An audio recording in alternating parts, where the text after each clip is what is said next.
Shalom, selamat pagi saudara-saudari yang diberkati dan dikasihi oleh Tuhan Yesus Kristus. Tema kita pada saat ini dalam tanda kutip lidi, terambil dari Matius pasal 7 ayat 1 sampai dengan ayat 5 yang berbunyi, "Janganlah kamu menghakimi supaya kamu tidak dihakimi. Karena dengan penghakiman yang kamu pakai untuk menghakimi, kamu akan dihakimi, dan ukuran yang kamu pakai untuk mengukur akan diukurkan kepadamu. Mengapakah engkau melihat selumbar di mata saudaramu, sedangkan balok di dalam matamu tidak engkau ketahui? Bagaimanakah engkau dapat berkata kepada saudaramu, biarlah aku mengeluarkan selumbar itu dari matamu, padahal ada balok di dalam matamu? Hai orang munafik, keluarkanlah dahulu balok dari matamu, maka engkau akan melihat dengan jelas untuk mengeluarkan selumbar itu dari mata saudaramu."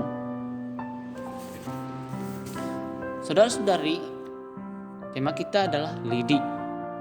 Lidi bukanlah sapu lidi yang saya maksud ya di sini. Bukan sapu lidi yang digunakan untuk menyapu lantai atau menyapu halaman atau menyapu jalan. Bukan. Tapi di saat ini kita diteguhkan dan diingatkan dan belajar oleh firman Tuhan. Dari firman Tuhan ini, bagaimana kita melihat diri kita sendiri daripada melihat kesalahan orang lain. Lidi adalah lihatlah dirimu. Artinya jangan menghakimi orang lain. Jangan hanya melihat dosa dan kesalahan orang lain, tetapi lihatlah diri sendiri, supaya kita tidak menghakimi, menyalahkan orang lain, dan supaya kamu tersadarkan dan hidupmu benar di hadapan Tuhan. Pada saat ini kemungkinan besar banyak orang yang menghakimi orang lain, melihat dosa orang lain dan merasa dirinya benar. Sedangkan penghakiman yang ia pakai akan dipakai Tuhan untuk menghakiminya, dan ukuran yang ia pakai akan diukurkan Tuhan juga kepadanya. Mengapa kita melihat dosa orang lain?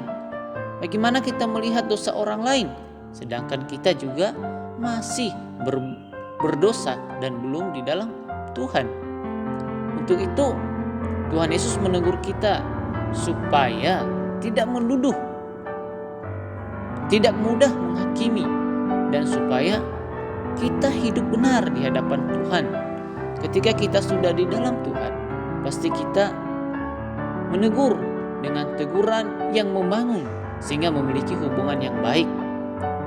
Bukan berarti tidak boleh menghakimi atau tidak boleh memulihkan orang lain dan membiarkannya hidup dalam kesalahan. Tuhan juga tidak bermaksud tidak boleh ada lembaga pengadilan, tetapi Tuhan ingin kita menegur dengan tujuan untuk memulihkan dan penilaian yang baik, asalkan tidak munafik. Jadi kita harus mewujudkan sifat dan sikap Allah penuh dalam hidup, dalam sikap kita terhadap sesama. Amin.